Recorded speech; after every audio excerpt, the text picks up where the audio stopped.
Welcome into the December 8th episode of the Locked On Leafs podcast. I'm Mike DiStefano with Dave Morassutti. Leafs back home tonight, taking on the LA Kings at Scotiabank Arena. Samsonov poised to get the start in net tonight as a response to Matt Murray's terrific game against the Dallas Stars. Mitch Marner looking to extend his point streak to 21 straight games tonight as well. And we'll take a few moments and we'll do a little bit of a divisional roundup. We haven't been able to dive much into what else has been going on around the league, and we're a couple months into this thing, Dave. So I thought this would be a good time to kind of poke around and see what's going on around the division, where the Leafs stack up and who's hot, who's not, and what's going on in the Atlantic. So all that more coming up on today's edition of Locked On Leafs. You're Locked On Maple Leafs, your daily podcast on the Toronto Maple Leafs. Part of the Locked On Podcast Network, your team every day.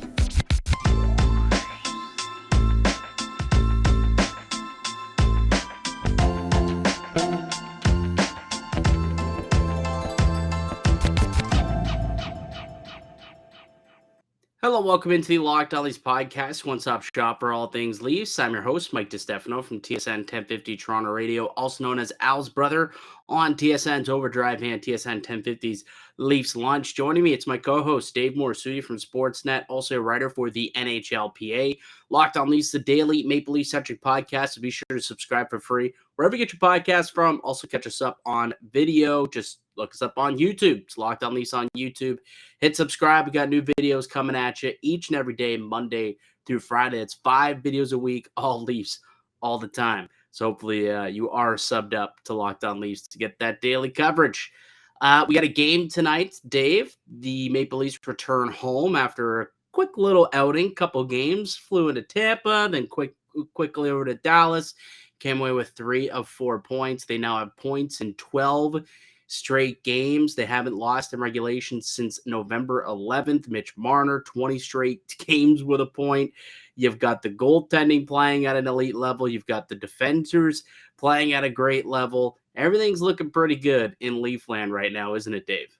It is. I know a lot of people are trying to cool down the Matt Murray all-star goaltender talk and saying it's only been 9 games.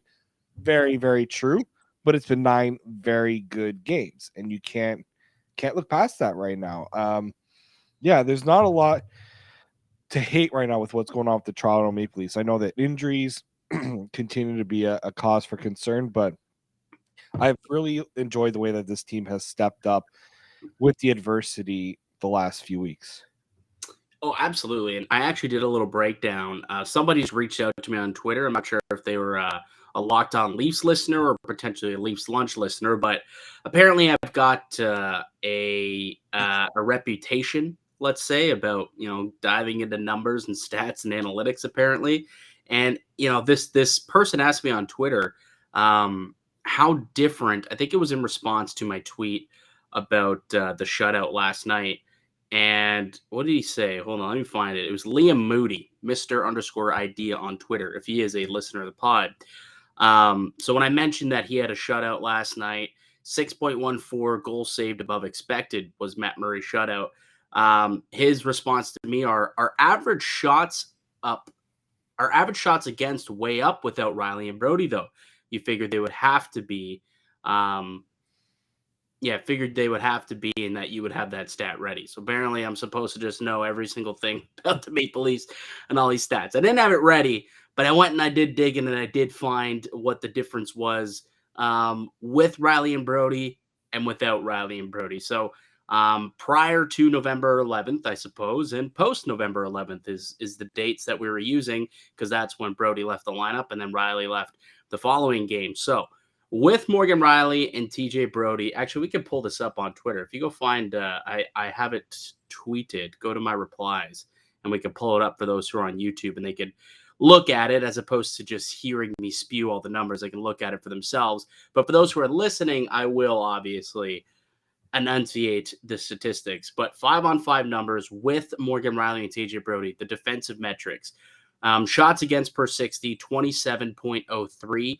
Without Morgan Riley, 28.59. So not a whole big difference there. High danger chances with Riley and Brody, 12.2. High danger chances against, 11.36. So they're actually giving up less without Riley and Brody right now in terms of high danger percentage. Not a whole lot, about one high danger chance less per game, but it is a little bit less. Expected goals against. This is where there's a little bit of a difference here. There actually has been more expected goals against per 60 without Riley and Brody and the defensemen that are there at 2.59, whereas it was 2.42 with the healthy Riley and Brody in the first couple of months of the season, or first 6 weeks or so of the year. But the biggest difference between what we've seen out of this defensive group and this team with and without Morgan Riley and TJ Brody in the lineup is just straight up the amount of goals that are ending up in the back of the net. With Riley and Brody, the team goal against per 60 at 5-on-5 was 2.03. Since Riley and Brody have vacated this lineup since November 12th until today, nearly a full calendar month, goals against per 60 at 5-on-5 has been 1.64 goals against per 60 minutes at 5-on-5. That to me has been the biggest difference. And that doesn't necessarily scream that the defense has been great. What it screams to me is the goaltending has been great. And the last little statistic that I have here in this stat breakdown that I put up there on Twitter is the team save percentage going up from 924, which is still really high, a 924 save percentage for the Maple Leafs, considering it was 900 last year. It was 924 through the first 6 weeks of the season with Riley and Brody. And without them, the goaltending has really stepped up, and they've been part of why this team defense has been solid. A 949 team save percentage without Riley and Brody. So that's been a big difference there. And that was just a little statistical breakdown that I had that I thought I might want to share to some people on the pod. They might enjoy it just to kind of see, because there's been a lot of discussion and discourse about how well this team is defended. And I think what that shows me is, it's true. They haven't skipped a beat. A lot of those chances that they're giving up are relatively the same as what they were with Riley and Brody in the lineup. And the biggest difference is just that they're getting just a couple extra saves. And they were getting those saves before. They're just getting even stronger goaltending of late, which just, again, goes to point to the strength of what Matt Murray and Ilya Samsonov and even Eric Källgren have been able to do over the course of this season. Yeah, I think the goaltending, I mean, I was gonna ask, like, at what point where you look at with Matt Murray being out for as long as he has, Samsonov also being out, like during that time, I think Morgan Riley and TJ Brody were playing, a lot of the other guys were playing, and they weren't getting great goaltending during that stretch. Now that Murray and Samsonov are back, we're talking a lot about the goaltending. I think that's helped the defense in such a big way. The defense has stepped up. The game against the Stars being a great one, how many block shots they had in that game. Yeah. But you see the save percentage, like that's a drastic improvement. Yeah. Even though 920 was a 924. That's still a really solid number. Like, let's not act like that's not right. Like, that is great. Even if they stayed the same, that's still like way above league average at 924. But going all the way up to 949 is just out of this world. I think it was second or third in the NHL in that time span in the last little bit. So I think it was just behind. I think Boston was the number one team, and maybe the Devils were number two for save percentage. It's been pretty fantastic. And Mike, what did we say at the beginning of the season we would be happy with in terms of a save percentage at 5-on-5 for this goaltending duo?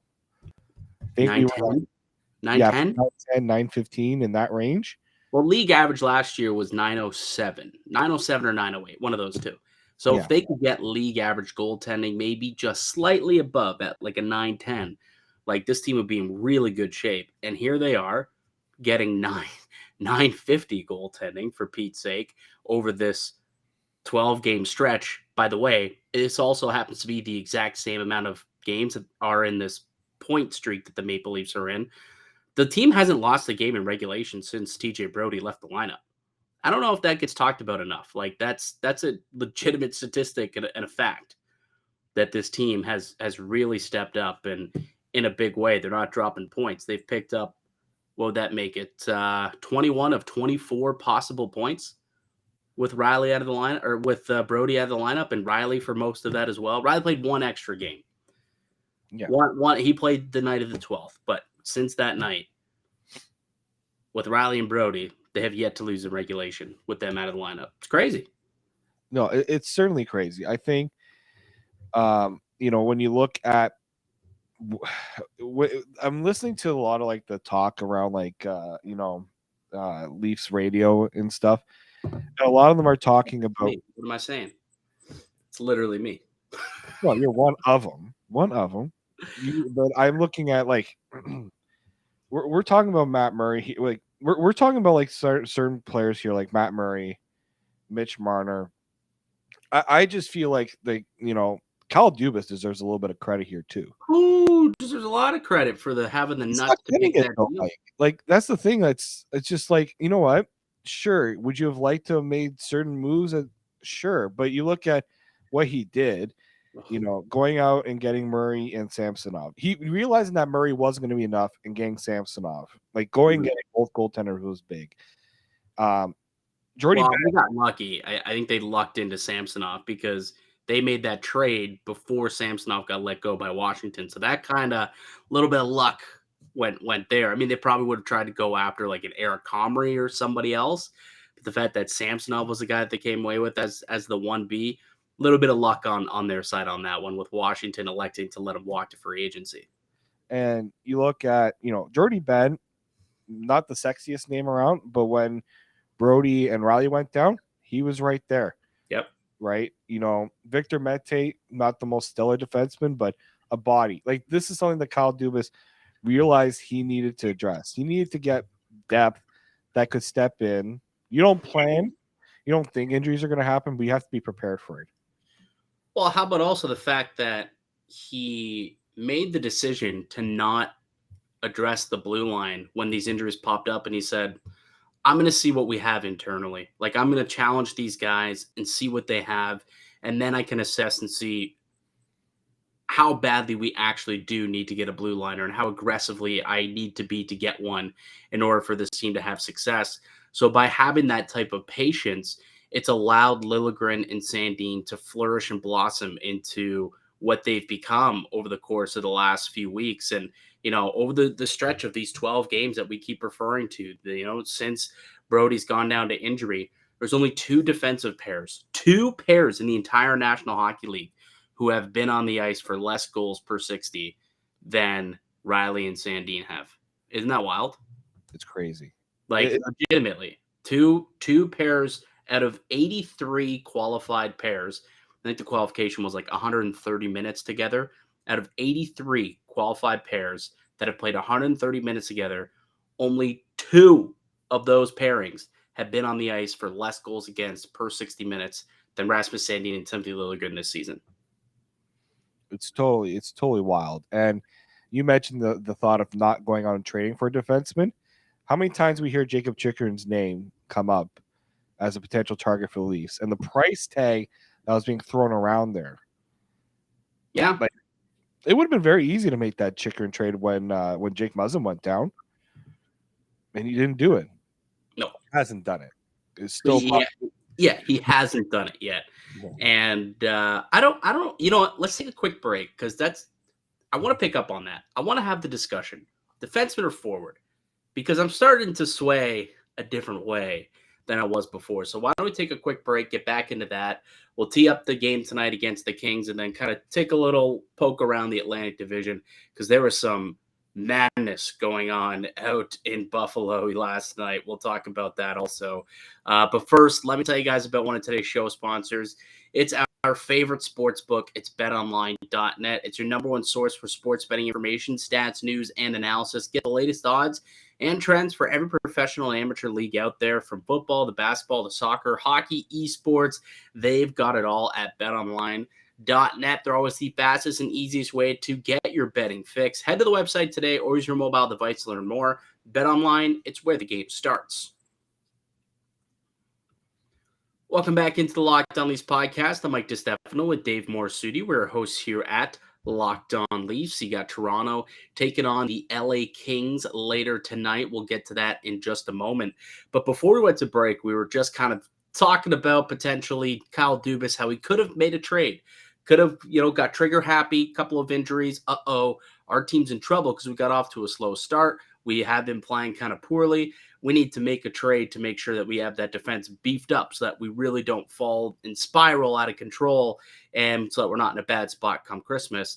Instead, he challenged his team, challenged his players. They bought in and they played excellent. They have not lost a game in regulation since that day.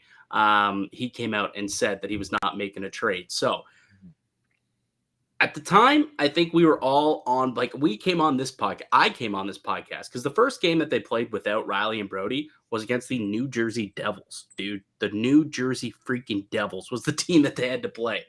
And they went in, they won that game. They won that game and beat their streak. They had won, 13 or 14 in a row. It was insane. And they beat the streak that night. That was the time where they had a bunch of goals called back and there was stuff thrown on the ice in New Jersey. It was a wild game, but regardless, that was the first game they went in. We're like, this is going to be dangerous because that is a high event team. And you've got Giordano and Hall as your first pair. This is not going to go well. It's gone extremely well. And then Gio and Liljegren also has gone, or Liljegren and Sandin has also gone extremely well to the point where, Brody might be back tonight against the LA Kings. He could potentially return. There's some word that he might be ready to go. And with Victor Mete getting injured and being out for the week, it'd be easy to slide him right into the lineup. But I'm curious now if your opinion on what the Maple Leafs should do at the deadline and what type of move or addition they need to make has changed. Because for me, it's starting to change. I was very much on, I don't think this team has the solution internally on the back end. And I think they have guys offensively who just haven't exploded yet, which was true. There still are a bunch of guys offensively who have, since we had that conversation, that have started to start scoring and put pucks in the back of the net, namely Austin Matthews, whose shooting percentage in the last 5 games is up to 25% now, by the way, on a 5-game point streak. So he's starting to heat up. You got Willie scoring goals. Kerfoot finally got off the schneid with an empty netter. Hopefully that can start parlaying into some more goals. You got a couple from some defensemen recently. So hopefully that offense can still come internally. But I didn't think that we were going to get internal elevation from the blue line, and we've gotten that these last dozen games, the last 3 weeks to a month since TJ Brody left the lineup and Morgan Riley. So I don't know if it's as dire of a situation to add to this blue line anymore. I mean, fully healthy, knock on wood, you've got Riley and Brody who could come back healthy and be that top pair.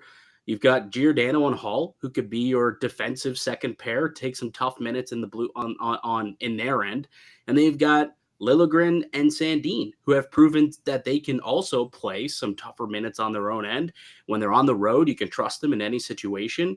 And they also can play sheltered third pair offensive minutes. And both of them could shoot the puck also and maybe get some scoring opportunities from the back end and provide a little bit of offense. So now all of a sudden, you've got a pretty solid, deep blue line, I would say. And now I do kind of shift my focus over to the forward group and think to myself, maybe they could use just another bona fide top 6 scorer on the left side. They still haven't solidified that second line left wing role. They've tried so many players over the course of the year. Right now, Nick Robertson's getting a crack at it. Yarncrocs had a crack at it. Mulligan, Kerfoot. I mean, they've tried so many dudes up there, and nothing has really worked to this point. I'm almost thinking that getting a goal scorer in that role might actually serve this team better and just help get them more secondary scoring. Because once you get to the playoffs, it gets tighter. And your stars kind of get canceled out by the opposition's stars. We've seen this happen time and time again with the Maple Leafs, and it often comes down to whose depth can prevail. And the Leafs haven't really been able to get that from their depth in a way that, let's say, Tampa did last year with Nick Paul scoring their 2 goals in Game 7, and Toronto just didn't get anything from their depth throughout that whole series. But especially actually David Kampf had a couple, but in Game 7 and Game 6 in particular, when the chips were down and they needed a goal and they needed a win. So I almost wonder if that's the angle that Kyle Dubas is now shifting towards, because he only has like one bullet in the chamber, right? He only has enough assets to make one sizable move. I'm almost leaning towards getting another forward as opposed to beefing up that blue line, something we've talked about since the summer. It's a good thing you brought up the Tampa Bay Lightning because you look at their trade history throughout the years, especially at the trade deadline. I'm going to point out a few forwards that they went out and they traded for. Barclay Goodrow, Blake Coleman, Brandon Hagel, Nick Paul. Oh, yeah. They didn't really, other than the McDonough trade that they made all those years ago. Right. They've been focusing more on David Savard. They brought in David Savard that 1 year from Columbus. Right. Did go on to win a cup. I mean, it wasn't nothing. It was third pair guy, but did help him win a cup. Yeah, but what they invested the majority of their draft capital and prospect capital, it was in the forwards. Like Brandon Hagel. Everyone saw that trade and thought the Tampa Bay Lightning were nuts. Well, it was and still is nuts. Still is nuts. But they did go on to go to a cup final. Nick Paul, not only did they trade for Nick Paul and Brandon Hagel, these are guys that are sticking around too. My question here is, and this is one that if you talk to the people, all of us in the Discord, we kind of know the answer. But can this Leafs team trust a Kerfoot and Engvall, like those guys, to provide you scoring in a potential Game 7? In the last few years, we haven't been able to say that. No. And that's where, and a friend of mine has always said this to me. He's like, I want the Leafs to go out and get a score. They need another score. Not necessarily going out and getting a 30, 40 goal score. And look, Nick Paul, Brandon Hagel, Blake Coleman, those weren't 30 goal scorers, 40 goal scorers. But these were guys that you can count on in those. They were producing. They can produce. And they did. You know what they do, though? You know what they do? They score goals the way goals are typically scored in the playoffs. Yep. In and around the net.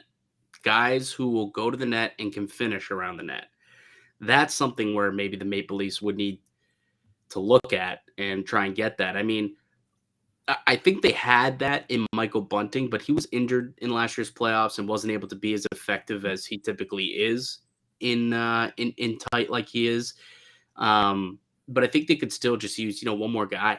Just one more guy somewhere sprinkled in your middle six that can just add a goal here and a goal there at the right time, whether to tie a game or pull ahead instead of going to overtime and chancing it to OT. You know what I mean? Like, I think that's where the Maple Leafs, when all said and done, might be the direction that they might have to take come deadline time.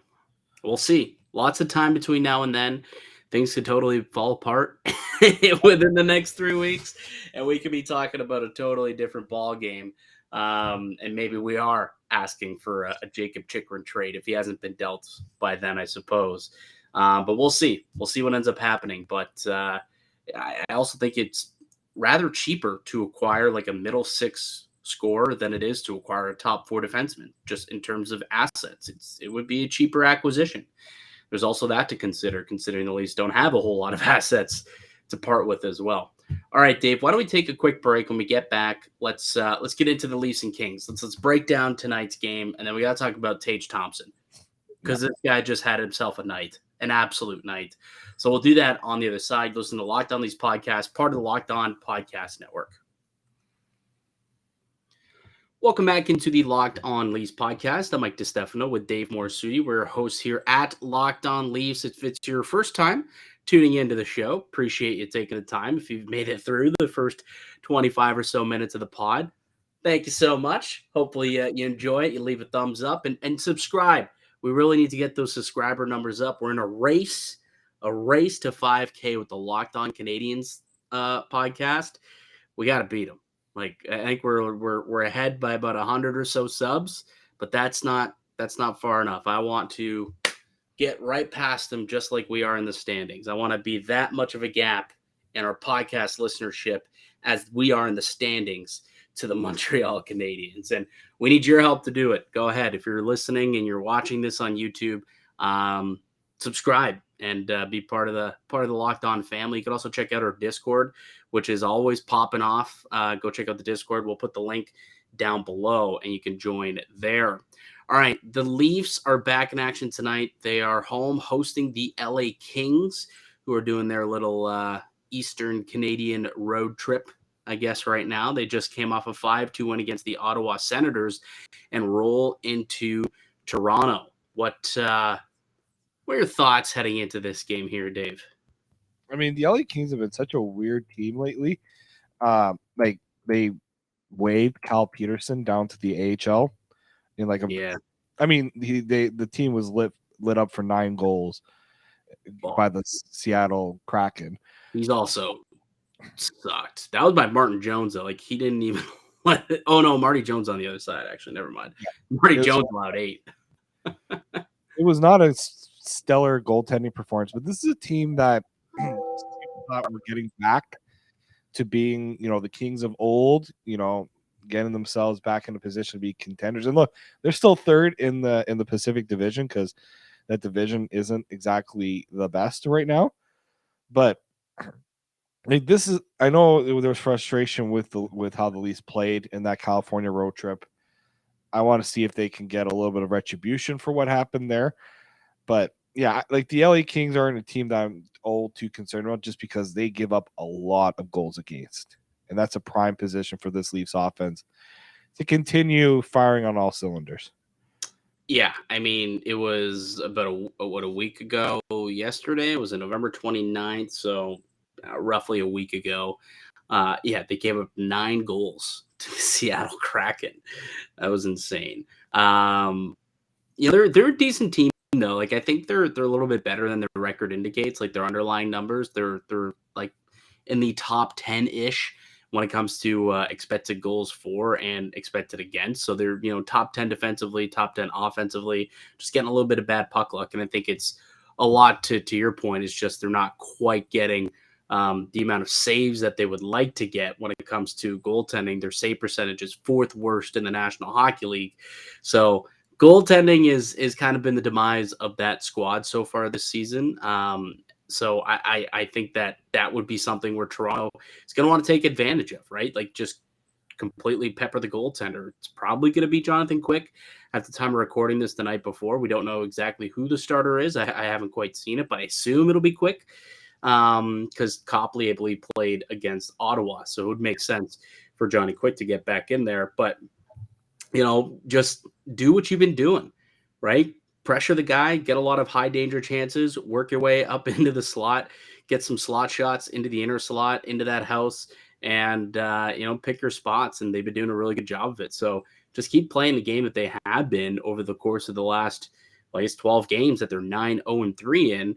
And I think Toronto will be perfectly fine. It'll be, I don't think it's going to be a rout by any stretch of the imagination, but I think it'll be a pretty good game. And unlike about a month ago or last time they played where Toronto took the L, I think the flip will be script on home ice, and Toronto should come away with this victory.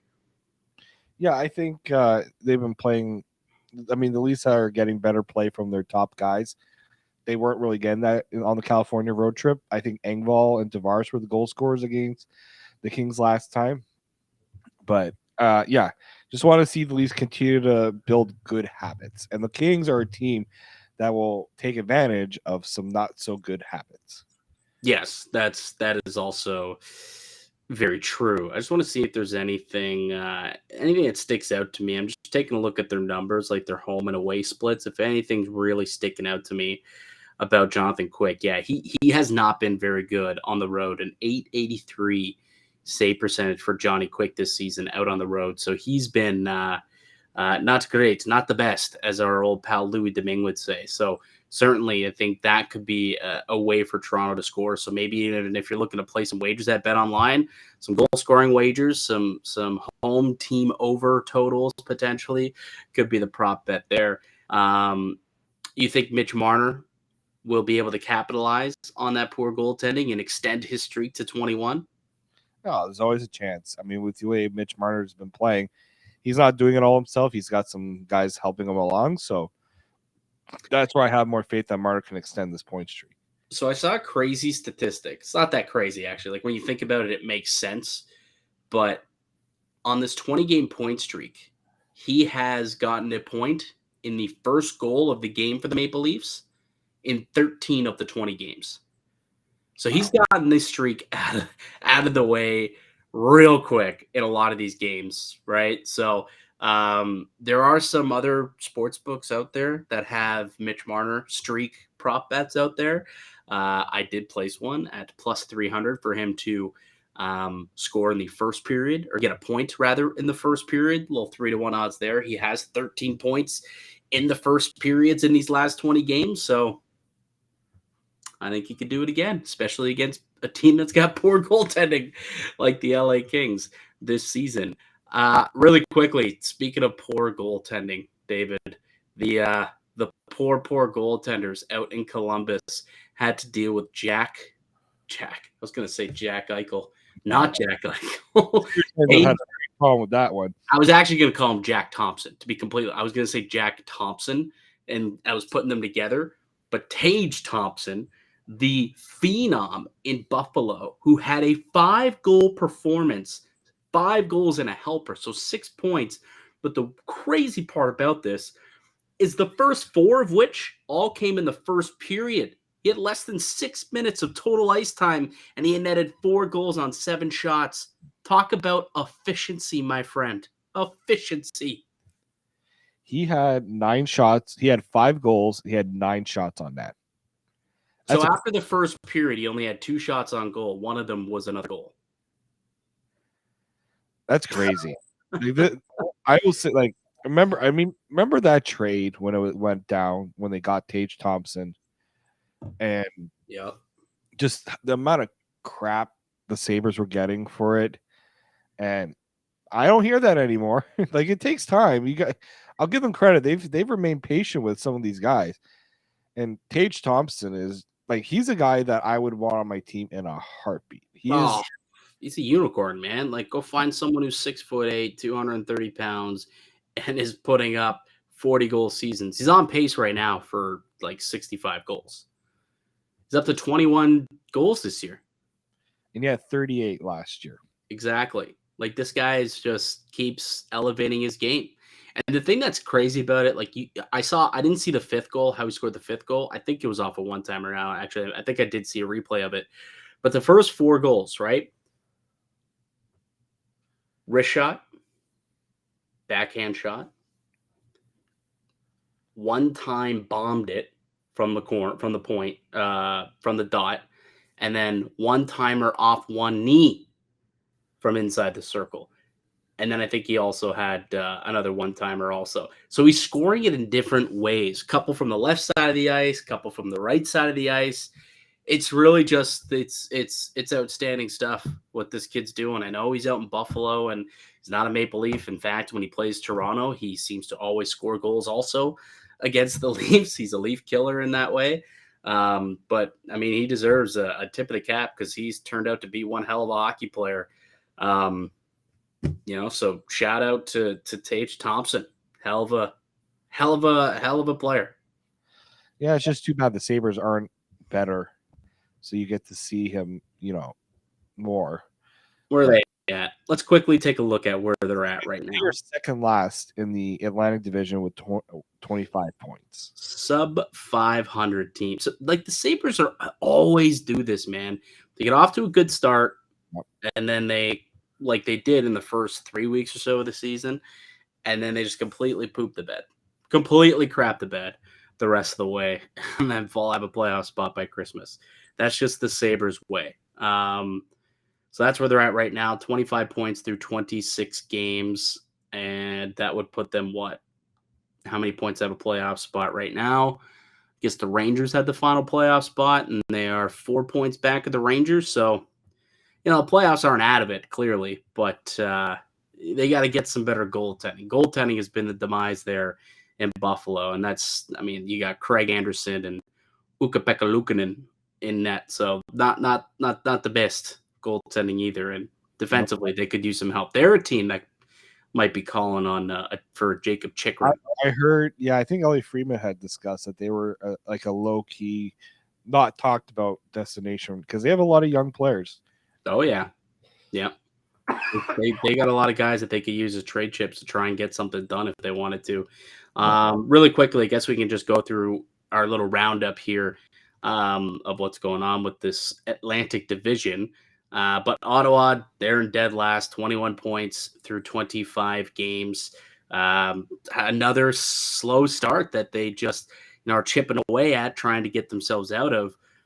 But this is a third, fourth straight year, I think, that Ottawa's done this to themselves, where they just dig a hole and they're chasing it the entire year. I mean, this was a team that had won the offseason, right? They went out, they traded for Alex DeBrincat. They brought in Claude Giroux. They signed a bunch of their young players. They were supposed to be a way better hockey club and be at least playing meaningful games late into the season. And it just has not gone that way for them early on. I mean, when you look at their blue line, like their goal, a lot of them, I guess they thought by having a goaltending tandem, of Cam Talbot and Anton Forsberg, I guess they thought that was going to be able to cover up the defensive liability in front of them. Not a great gamble. There was a lot of excitement about Giroux, DeBrincat, but as we found out, if you can't defend, it doesn't matter what you have up front. Yeah, 100%. I mean, let's see what their expected numbers are defensively. I don't think they're like that awful. I think they're like middle-ish of the pack. 2.7 expected goals against, which is ranked where 13th worst in the NHL. So I mean, like top 20, I guess is what you would call that in terms of defensive. So it's not like the worst defensively, but it's a team that needs some actual defensemen. They do give up a lot. They certainly do give up a whole ton of chances. All right, moving on, talking about a couple other teams within the division, moving up the board. I guess the Montreal Canadiens will be the next team, who are currently in 6th place, 28 points through 26 games.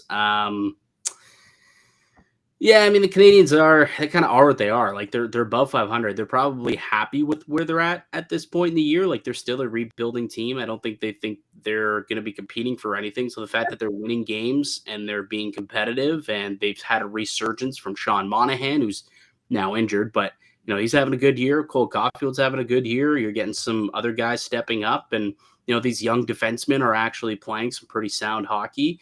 And I think they're probably quite happy with how the season has gone so far, despite obviously being outside of a playoff spot. Well, especially considering all the young players that they have. Look at that blue line. Yeah. Like some of those young defensemen that they're playing, they're getting great experience. Don't get me wrong. Caden Gooley's actually been a low-key solid player for them. Yeah. Like he's been a real solid player, and he's had to play top pair minutes. Like he's been a top pair guy for them. And he's not quite having the same year that Mo Sider had a season ago for Detroit. They're not really the same type of player, but he's taken that in stride, and he's been a real quality piece for them. Arbor Jackeye obviously has gotten a lot of love from the hockey world for I mean, just the style of game that he plays. And Slavkovsky's got a couple of rips. And I don't think he's getting let go to the World Juniors. I haven't heard anything about that. I know I saw Shane Wright is getting let go to the World Juniors, who did score a goal on the Montreal Canadiens the other night. That was a pretty sweet revenge goal. So, yeah, I don't think he will. I think they want to focus more on his development at the NHL level. Like, if he was in the AHL, then I would have said yes, for sure. I don't think he's going either. The Florida Panthers. Are you surprised that the Florida Panthers are, at the time of this recording, which is, well, it's now midnight, I guess. It is now Thursday, December 8th, that the Florida Panthers are outside of a playoff spot? Nope. This was one of the teams that we said was going to have the most disappointing year. Their goaltending tandem, like, I don't know if you watched Spencer Knight the other day. Like, just look like confidence was totally shot. He just had no confidence in that net. Sergei Bobrovsky is, he's and they've been giving Spencer Knight starts over Sergei Bobrovsky, who's now become a $10 million 1B option. Backup, yeah. That's brutal. And Yeah. they've made so many salary cap like faux pas, like the Borowski contract, the Keith Yandel buyout, so many cap maneuvers that were so bad that they couldn't put themselves in a position to keep their momentum from last season. Yeah, I can't say I didn't expect it because you're right. We talked about it. I think my bold prediction was that the Florida Panthers, who were last year's President's Trophy team, weren't going to make the playoffs this year. So I made that as my bold prediction, and it's for a lot of the reasons you just mentioned. Who knew what you were going to get out of that goaltending? Because Bobrovsky, good year, bad year, good year, bad year. He's been that way his whole career. And then that blue line, like they were one injury away, and which happened early on in the season with Aaron Ekblad from being essentially a bunch of sixth defensemen. And that doesn't help when your goaltending is as spotty as it's been. So, yeah, not a lot of surprises, I guess. But when you really think about it, but the fact that last year's President's Trophy team is currently not in a playoff position 2 months into the season, when you look at it that way, maybe slightly surprising. But when you break it down, maybe you should have saw it coming. Still a long road to go, though. They could still definitely make their way into the playoffs and, into one of these divisional spots, too. Like, they're only 3 points out from Tampa and Detroit, who are currently tied with 31 points apiece through 25 games. Thoughts on Tampa's season so far? This is kind of where I'm expecting Tampa to be like. They're not gonna steamroll teams. They might go on a run just because guys are getting healthy and they're gonna start hitting their stride. But I think they're just comfortable playing to their style. Then when they make the playoffs, because we know they're gonna make the playoffs, they're gonna turn into another gear. It's just what they have. That's such a veteran group. They know what they need to do. You saw it as well. Yeah, I think it was when the Leafs were playing them, John Cooper came out and he said, we learned a couple of things over the course of these last few seasons, and it's that the regular season ain't everything. You don't got to give it your all in every single regular season game. It's more of a dress rehearsal till you get to the playoffs. And the Maple Leafs, I don't think, don't have the luxury of having that mindset because they haven't won in the playoffs. But a team that's won and has done it before, and they just want to get there so that they can flip the switch, yeah, it makes sense. So the fact that they're not dominating, the fact that they've got some guys off to slow starts, Hedman's hasn't played particularly well. Vasilevsky hasn't really played particularly well either. But we just got to give them the benefit of the doubt that this team knows when to flip the switch, much like Vasilevsky did last year in Game 6 and 7, and specifically against the Leafs, when he looked beatable for the first time ever through the first 5 games of that series. And then he wasn't, and the Leafs just couldn't get past him. So that's, I think they'll be fine. They'll be perfectly fine. Detroit's a team though that I think is, they're a spunky group. 13-7-5, 31 points through 25 games. This is a group that I think has kind of put together a pretty solid season. They made a lot of additions. They went out, they got Kubalik, who's been a point per game player. They went out and they brought in, what's they bringing? Andrew Kopp. Yep.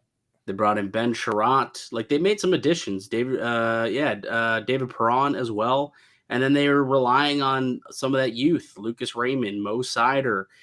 They had guys like Larkin. Like, it's just a pretty decent squad. And they're getting okay goaltending from the Delkovich. With Detroit, their goaltending, that's going to make or break their season. That's the thing. Like, they rolled the dice on Husso, who's been okay. And the Delkovich hasn't really been great this year. But that's really kind of a downfall for them right now. But ultimately, they've been okay. Like, the team save percentage has actually been top 10 in the league. What are they, 10th? Yeah, 10th in save percentage at 5-on-5. So when they're getting goaltending, they're getting wins. When they're not, they're probably not going to win a whole lot of hockey games. So like you said, the goaltending will probably be the success or demise of that squad. All right, let's wrap it up. Obviously, Toronto's in second place right now, 38 points through 27 games. But the boys on top, are the Boston Bruins. They just keep winning games, man. Keep winning games. 43 points, 21, 3, and 1 on the year through the first 25 games. There's no team that has surprised me more to this point than the Boston Bruins. We were talking about how Florida was going to take a step back, but we also had Boston in there as well. So just as much as we were smart about Florida, we were dumb to think that about Boston. So giveth and taketh, obviously. But like this was a group that injuries decimated them early on in the year. And it's a team that were another year older. Allmark didn't have a great first season last year. So what were you going to get out of him? A new coach, how long is it going to take for them to adapt to his system? It all seemed to come together pretty damn quickly, and they've been the best team in hockey through the first, 2 months and a bit of the season. Also with Boston, I wonder how much of that was Bruce Cassidy. How much of like the message just got stale? Well, so we got to give so much credit to Cam Neely for noticing that and making that move, because a lot of media members, us included, were shocked to see that move, because it seemed as though they were getting a lot out of that group. That team had a lot of success under Bruce Cassidy. Even last year, they still had success. Still a playoff team. I think they won a round too, didn't they? Maybe they lost to Carolina in round 1, but still a playoff team. I think they went to game 7 in that series, 6 or 7, right? And then they fired their coach, and they've been better off for it. Who would have thought? Cam Neely, smart move. Hats off to you, pal. Yeah. Like Boston is that team that's so annoying just because you don't expect them to be good, but they got Pasternak, they got Marchand, they got Bergeron. Even Nick Foligno's looked passable this year. And that's probably the annoying part, is that they're finding ways, even though you look on paper, they're like, I don't know how this team is doing this well. They're just playing together. They got the right guys in that room to provide them with that boost, I guess. And look, Pasternak, he's playing for a contract. That's as much motivation as you're going to need from any player to play at his best. Oh, yeah. Oh, yes, my friend. He certainly is. Really quick, fun game I want to play with you. Boston Bruins currently lead the National Hockey League in goal differential. Actually, I'm going to get you to guess what you think their goal differential is through the first 25 games of the season. Would it help you if I gave you, just as a reference point, what another team is, and you could tell me which team you want to know? I know that they're like well and above. I'm going to go with like 32. That's plus 47 goal differential. Oof. Plus 47. They've got 100 goals scored on the year. That's an average of 4 goals per game. And they've only allowed 53, which I believe, looking at the stats really quickly, is the least amount in the entire National Hockey League by a large margin. And there's not one other team that's even in the 50s. No, there is one. New Jersey's only allowed 57. Crazy. Like, when you're not allowing that many goals, the margin for error is just that much smaller. Dude, they're 14-0-1 on home ice. They haven't lost in regulation on home ice all season long. And the one loss actually was to did they win that game? Now I'm trying to think. I think they won that game against Vegas. No, Vegas. Yeah, Vegas won it in a shootout. So Vegas gave them their first loss, which was Bruce Cassidy. First loss, and it was in a shootout. Funny enough, but they had won 14 straight to start, which is insane. The next best team in goal differential, the Devils, at plus 39. So crazy. You know what's actually insane? Is this? Hold on, let me see if this is facts. You know who the number 1 scoring team in the NHL is? Number 1 scoring team? Yeah. Which team has the most goals in the National Hockey League to this point in the year? I mean, I would go with Boston because you said 100. I don't know how many teams are at triple digits. There are 2 teams currently at triple digits. Oh, really? Yes. So there's one team with more than 100. Oh, wow. Go ahead. Oh, is he going to say the Buffalo Sabres? The Buffalo Sabres. Unbelievable. The Buffalo Sabres have 105 goals through 26 games. How many do I have against? 96, which is 1, 2, 3, 4, 5, 6, 7th most. Yeah. 7th most and 2nd most in the Eastern Conference.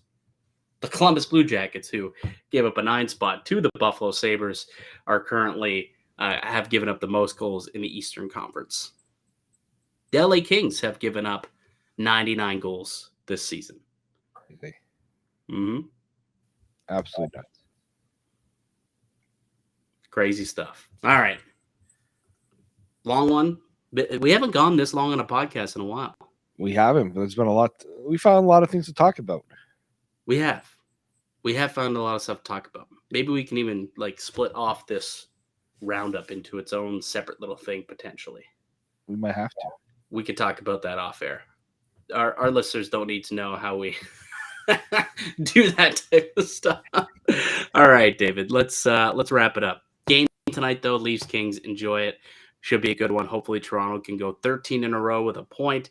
Mitch Marner extended to 21 straight games with a point, and the good vibes can continue to roll within Leafs Nation and right here on the Locked On Leafs podcast. That does it for us here today on the show. You can subscribe to us on all podcasting platforms and receive daily Leafs content also on YouTube as well. Obviously, as we have mentioned in the past, follow myself on Twitter at Mickey_Canuck. Follow Dave at D_Morassutti. Follow the show at Locked On Leafs. We'll be back with another episode tomorrow. We'll be breaking down the game against the Kings. But until then, keep it locked right here on Locked On Leafs.